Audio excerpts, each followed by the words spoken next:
Hello friends, आप सभी का स्वागत है हमारे चैनल में। तो हम शुरू करते हैं class 10 from the diary of अने फ्रैंक। इस स्टोरी को हम बताने जा रहे हैं, आपको बिल्कुल समरी टाइप में बताएंगे ताकि आपको अच्छे से सारी बातें क्लियर हो जाएं। अगर हमें समरी पता होती है तो क्वेश्चन जो भी बेस आते हैं वो हम अपने आप भी अपनी लैंग्वेज में उनको फॉर्म कर सकते हैं। कहानी का पता होना बहुत ज़रूरी है, ठीक है। तो मैं यहाँ आपको समरी सुनाने जा रहा हूँ, ध्यान से हम इसको सुनेंगे। मेरी जैसी लड़की के लिए डायरी लिखना वास्तव में एक विचित्र अनुभव है। इसलिए नहीं कि मैं पहले कुछ नहीं लिखा है मैंने, बल्कि इसलिए कि मुझे ऐसा प्रतीत होता है कि बाद में मैं ना तो और न ही कोई और 13 वर्षीय स्कूली लड़की के बीच चिंतन में कोई रुचि लेगा ही लेगा। मतलब अगर डायरी लिख भी देते हैं तो मेरी जैसी 13 वर्ष की लड़की का लेखन कौन पढ़ेगा। अरे अच्छा, इसका कोई महत्व नहीं है। ये लिखना चाहती हूँ और मुझे और अधिक आवश्यकता है कि मैं अपने दिल की सभी बातें उसमें खोल कर लिख दूँ। लोगों की अपेक्षा कागज में अधिक धैर्य होता है। मैंने आजकल इस कहावत पर विचार किया जब मैं थोड़ा सा हताश अनुभव कर रही थी और मैं घर पर अपनी ठुड्डी हाथों में रखे हुए थी और ऊबी हुई थी, मतलब बोर हो गई थी, उत्साहहीन थी, सोच रही थी कि घर में रहूं या बाहर जाऊं। अंत में मैं किसी अप्रिय बात को गहराई में सोचती हुई जहाँ थी वहीं बैठ गई। हाँ, कागज में अधिक धैर्य होता है। और चूंकि मैं योजना नहीं बना रही थी कि इस नोटबुक को, जिसकी कठोर जिल्द थी और जिसको मुख्यतः डायरी कहा जाता है, कोई और पढ़े जब तक कि मुझे वास्तविक मित्र नहीं मिल जाता, संभवतः इससे जरा भी अंतर न आए।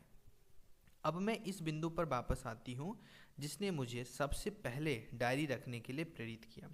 मेरा कोई मित्र है ही नहीं।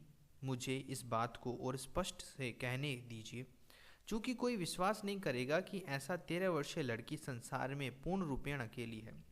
और मैं भी हूँ ही नहीं, मेरे प्रिय माता पिता हैं और 16 वर्ष की बहन भी है। लगभग 30 लोग हैं जिसको मैं मित्र कह सकती हूँ। मेरा परिवार है, प्रिय चाचियाँ हैं, अच्छा खासा घर है। नहीं, बाहरी रूप से लगता है कि मेरे पास हर चीज़ है सिवाय मेरे एक सच्चे मित्र के। जब मित्रों के साथ होती हूँ तो मैं सोचती हूँ कि यह है कि अच्छे समय की प्राप्ति हो। मैं किसी चीज़ के बारे में बातचीत नहीं कर सकती सिवाय दिन प्रतिदिन की साधारण चीज़ों के। हमें ऐसा नहीं लगता कि हम करीब आ सकेंगे। हो सकता है यह मेरा दोष है कि हम एक दूसरे को अपनी गोपनीय बातें नहीं बतलाते। कुछ भी हो, बातें ऐसी ही हैं और दुर्भाग्य से वे संभवतः परिवर्तित न हों। यही कारण है मैंने डायरी लिखनी शुरू की है। अपनी कल्पना में इस चीर प्रशिक्षित मित्र की छवि में अच्छी वृद्धि करने के लिए मैं इस डायरी में तथ्य नहीं लिखना चाहती जैसे अधिकांश लोग लिखते हैं, पर मैं चाहती हूँ कि डायरी मेरी मित्र बन जाए और मैं इसको अपनी मित्र किटी कहूँगी। ये नाम ध्यान रखना गाइस, क्योंकि ये बहुत ज़्यादा इम्पोर्टेंट बात है। चूँकि मैं किटी को जो अपनी कहानी सुनाऊंगी उसका एक भी शब्द कोई समझ नहीं सकेगा।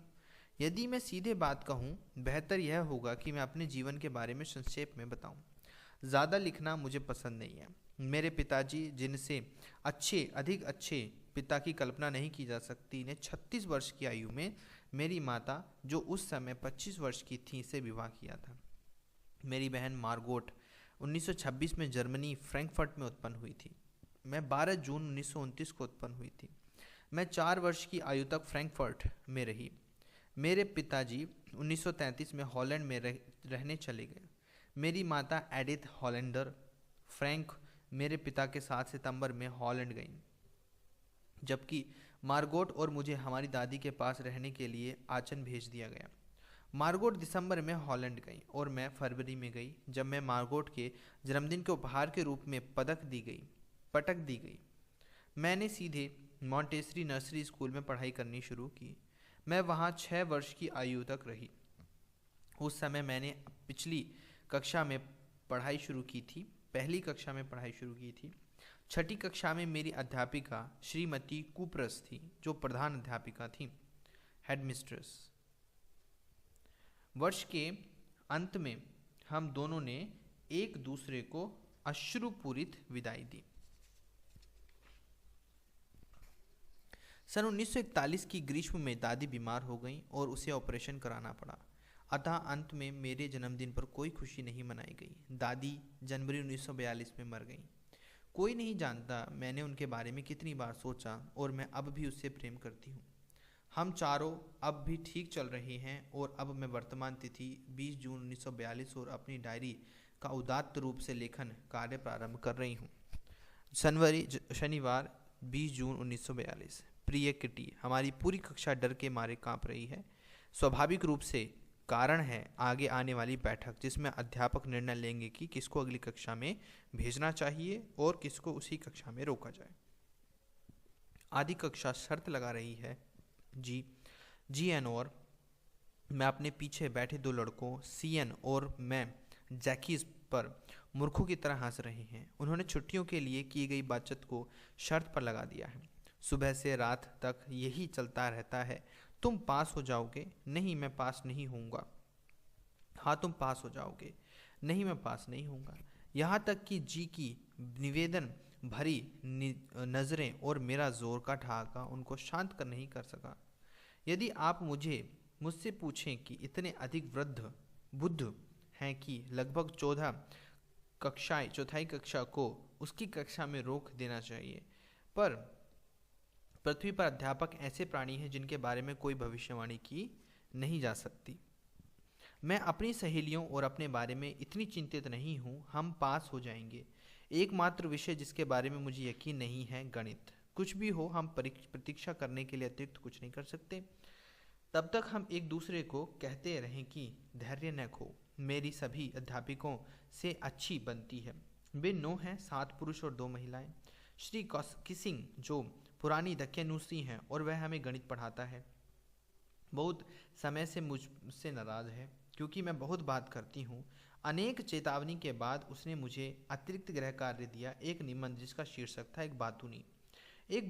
आप उसके बारे में क्या लिख सकते हैं? मैं बाद में उसकी चिंता करूंगी। मैंने यह निश्चय किया। मैंने अपनी नोटबुक में शीर्षक नोट कर लिया और उसको अपने बस्ते में रख लिया और शांत रहने का प्रयत्न किया। उस संध्या जब मैं अपना शेष गृह कार्य कर चुकी थी, मेरी दृष्टि निबंध के नोट पर गई। अपने फाउंटेन पेन के सिरे को चबाते हुए मैंने विषय के बारे में सोचना शुरू किया। कोई भी बेसिर पैर की बातें कर सकता है और शब्दों के बीच में लंबी जगह छोड़ सकता है, पर चतुराई इस बात में थी कि बातचीत करने की आवश्यकता को सिद्ध करने के लिए संतोषप्रद तर्क दिए जाएं। मैं सोचती रही और अचानक ही मेरे मन में विचार आ गया। मैंने 3 पृष्ठ लिख डाले जो श्री किशिंग ने मुझे काम दिया था और मैं संतुष्ट थी। मैंने तर्क दिया कि बातचीत करना विद्यार्थी का लक्षण है और मैं उस पर नियंत्रण करने का भरसक प्रयत्न करूंगी, पर मैं कभी भी अपनी आदत से बाज नहीं आऊंगी। चूँकि मेरी माता भी इतनी ही बोलती ही थी जितना मैं, और पैतृक गुणों के बारे में ज़्यादा कुछ किया नहीं जा सकता। श्री किसिंग मेरे तर्कों पर बहुत हंसे, पर जब दूसरे पाठ के दौरान मैंने बातें शुरू की तो उसने मुझे दूसरा निबंध लिखने को दे दिया। इस समय शीर्षक की कल्पना की गई, सुधार रहित बातूनी। मैंने उसे लिखकर सौंप दिया और उसके बाद किसिंग को 2 पूरे पाठों के दौरान शिकायत करने को कुछ नहीं मिला। फिर भी तीसरे पाठ के दौरान वह और अधिक सहन नहीं कर सका। एने फ्रैंक, कक्षा में बोलने के अपराध के दंडस्वरूप तुम्हें एक निबंध लिखना है जिसका शीर्षक है क्वैक क्वैक क्वैक उवाच बातूनी बाला। कक्षा ठहाका लगाते हुए हंस पड़ी। मुझे भी हंसना पड़ा। यद्यपि बातूनी के शीर्षक के ऊपर मैं अपनी पटुता लगभग समाप्त कर चुकी थी, इस समय मुझे कुछ अन्य चीज़ों पर सोचना पड़ा, ऐसी चीज़ें जो मौलिक हों। मेरे मित्र साने जो कविता बताने में निपुण है, मैं निबंध को शुरू से आखिर तक कविता में लिखने का प्रस्ताव लिखा। मैं खुशी से कूद पड़ी। श्री किसिंग इस हास्यास्पद विषय के द्वारा मेरा मजाक बनाने की कोशिश कर रहा था, पर मैं यह सुनिश्चित करूंगी कि यह मजाक ऊपर था। मैंने अपनी कविता समाप्त की और वह सुंदर थी। वह कविता का एक मादा बत्तख और पिता हंस जिसके 3 छोटे बच्चे थे के बारे में थी। पिता ने उनको मार दिया था क्योंकि वे बहुत ज़्यादा कांकें करते थे। सौभाग्य से श्री किशिंग ने मजाक को सही अर्थ में लिया। उसने कक्षा में वह कविता पढ़ी और अपनी टिप्पणी भी की और बहुत सी अन्य कक्षाओं में भी उसको पढ़ा। तब से मुझे बात करने की अनुमति मिल गई और कई अतिरिक्त गृह कार्य नहीं दिया गया। इसके विपरीत श्री किसिंग आजकल सदैव ही मजाक करते रहते हैं। आपकी एने फ्रैंक, एक किशोरी की डायरी के अवतरण का रूपांतरण अंश। तो ये थी इसकी समरी दोस्तों। समरी में जो है एनी फ्रैंक की क्लास के बारे में ज़्यादा कुछ बताया गया है और उसी से कुछ पन्ने उठा करके इस चैप्टर को बनाया गया है। आई होप आपको वीडियो समझ आई होगी। एक दो बार इसको ध्यान से समझें, ध्यान से देखें, फिर से वीडियो को सुने हेडफोन लगा करके एकांत स्थान पे, ताकि आपको सारी समरी अच्छे से क्लियर हो जाए। मिलते हैं अगले ही किसी चैप्टर की समरी में। Good luck, bye bye, take care, God bless you.